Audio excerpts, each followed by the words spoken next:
tal? Yo soy el profe Alejo, espero que todos estén muy bien. Hoy vamos a hablar sobre los cuadrados mágicos de orden impar, como el 3×3 y el 5×5, y vamos a ver cómo podemos resolverlos empleando el método del rombo. Muy bien, comencemos entonces. Primero, ¿qué es un cuadrado mágico? Básicamente, un cuadrado mágico no es más que una tabla o una matriz en la cual se ubica una serie de números enteros, de tal forma que la suma de cada fila, cada columna y las diagonales principales sean las mismas, es decir, que tengan el mismo valor.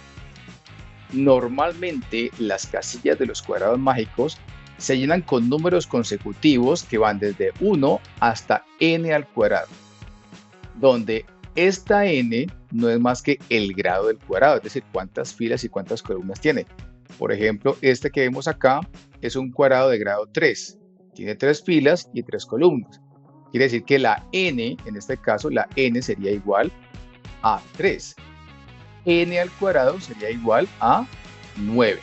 3 por 3, 9. Quiere decir que aquí están ubicados los números del 1 al 9. Ahora, verifiquemos la suma en cada fila, cada columna y en las diagonales.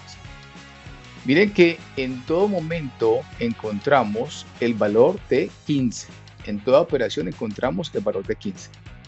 ¿Ese número qué es? Es llamado la constante mágica. Cada cuadrado mágico va a tener una constante. Ahora, ¿cómo podemos encontrar ese valor? ¿Cómo podemos encontrar esa constante mágica antes de comenzar a trabajar con el cuadrado como tal? Entonces, miremos. Tenemos acá una expresión que depende del valor de n. N, recordemos, es el número de filas y columnas del cuadrado, es el grado del cuadrado. ¿Listo? Entonces, por ejemplo, para el cuadrado que acabamos de ver, que es de 3×3, decimos que n vale 3. Entonces lo que hacemos es reemplazar en esta expresión la n por ese 3. Aquí lo tenemos, miren. Entonces, constante mágica de grado 3 es igual a la división entre 3 por 3 al cuadrado más 1 sobre 2. 3 al cuadrado en la parte interna del paréntesis nos da 9. 9 más 1 nos da 10. 3 por 10, 30.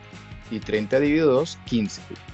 Esta es justamente la constante que estamos observando en la diapositiva anterior. Aquí tenemos algunas constantes mágicas para los cuadrados mágicos impares y también para los pares, entre el 3 y el número 20. Aquí podemos verificar, por ejemplo, que para el número 3, para n valiendo 3, la constante mágica es 15. Para un cuadrado de 4×4, la constante mágica sería 34. Para 5 sería 65. Vamos a ver ahora el método del rombo, cómo funciona. Puede resolver estos cuadrados mágicos. Dice aquí que este método consiste en dibujar algunas casillas temporales, parte de arriba, abajo, a la izquierda y a la derecha del cuadrado que nos están dando, de tal manera que la figura resultante parezca un rombo. Entonces miren cómo acá en el cuadrado 3×3 se han dibujado estas casillas temporales y podemos verificar que la figura se asemeja a un rombo. Ok. Ahora, ¿qué hacemos entonces con esta figura? Vamos a escribir allí los números entre el 1 y el 9. Los vamos a escribir en las diagonales donde encontremos 3 elementos. Es decir, así observen. Esta diagonal tiene 3 elementos. Entonces ubicamos allí el 1, el 2 y el 3. Esta diagonal tiene solamente 2 elementos. Esta va a quedar vacía. La siguiente tiene 3 elementos. Entonces observen. Ahí está, 4, 5 y 6. La siguiente diagonal tiene solamente 2 elementos. La que le sigue tiene 3 elementos. Vamos a escribir allí 7, 8 y 9. Ahora, este procedimiento se está haciendo a partir de esta casilla en la parte superior y hacia el lado derecho. Podríamos también trabajar desde esta casilla hacia el lado izquierdo o comenzando desde otra casilla, por ejemplo el inferior o la del lado derecho, pero conservando ese orden, conservando el orden de las diagonales. Veamos entonces qué sucede a continuación. Dice aquí que vamos a trasladar los números que se encuentran en las casillas temporales, fuera del cuadrado, al extremo opuesto. Es decir, miren, observen, este 1 está en una casilla temporal. Vamos a tomar ese 1 y lo vamos a llevar al extremo opuesto. Vamos a tomar este 1 y lo vamos a llevar al extremo opuesto del cuadrado. Este 3 vamos a llevarlo aquí al extremo opuesto. El 7 va a quedar de este lado y el 9 va a quedar de este lado.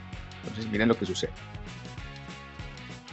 Pasa el 1, pasa el 3, pasa el 7 y pasa el 9.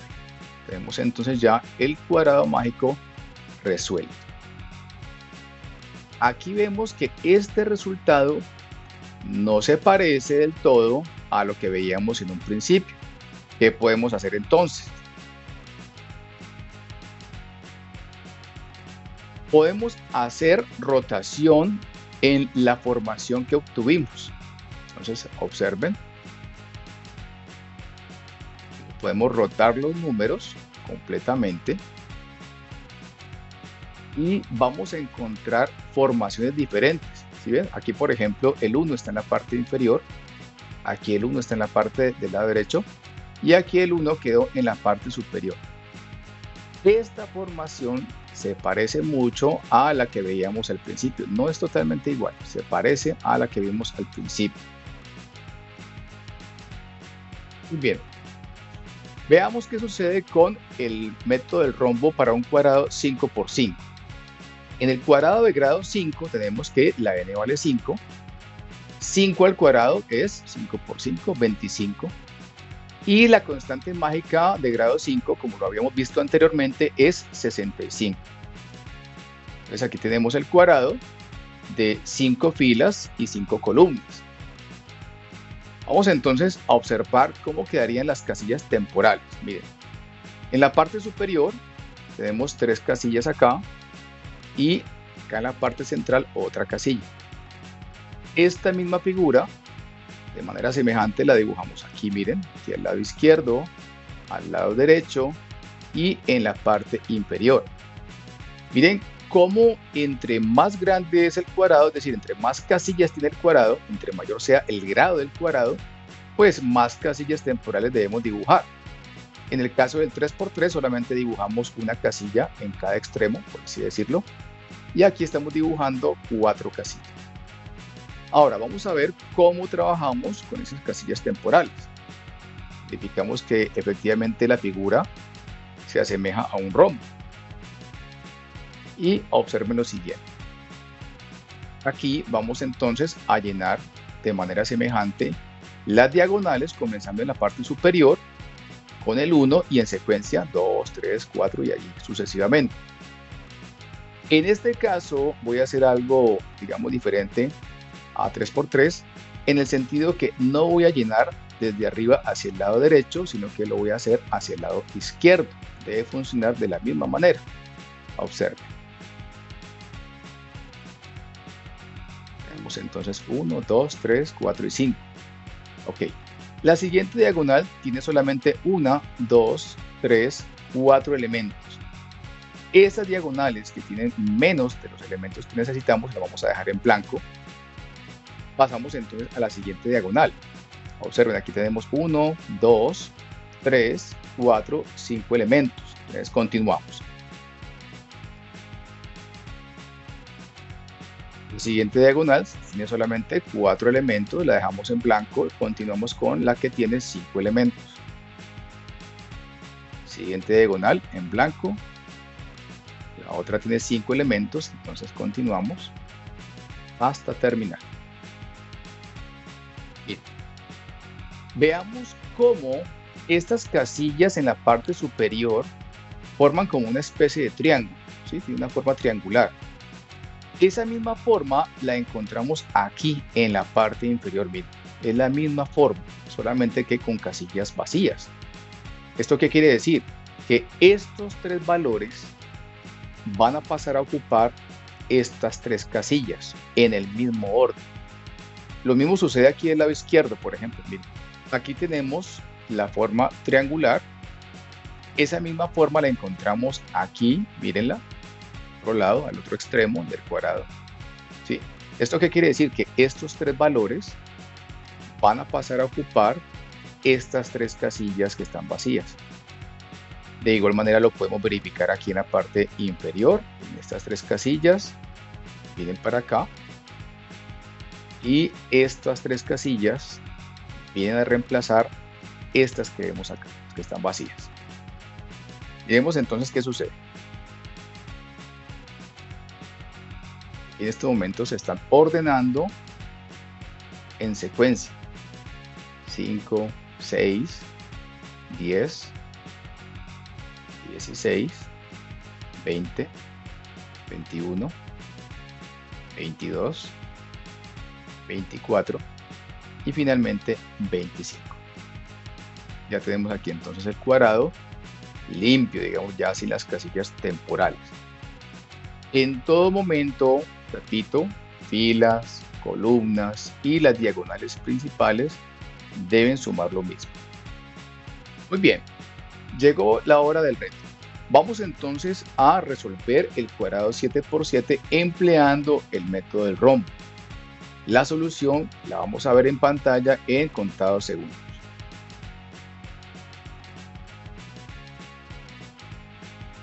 Bien, ¿qué encontramos entonces acá? Decimos que n es igual a 7, ya que vemos 7 filas y 7 columnas.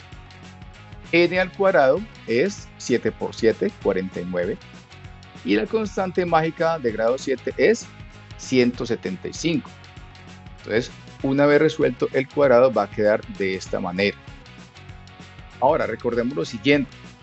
Dependiendo del sentido en el cual llenemos las casillas, es decir, si lo hacemos de arriba a abajo, de izquierda a derecha, o si lo hacemos de arriba a abajo, de derecha a izquierda, podemos encontrar resultados diferentes. ¿Qué es lo importante? Que verifiquemos la constante mágica, que verifiquemos que cada fila, cada columna y las diagonales principales sumen, en este caso, por ejemplo, 175. Ok. Muy bien, eso es todo por ahora. Espero que se hayan divertido con este video. Recuerden suscribirse y darle clic a la campanita para recibir notificaciones.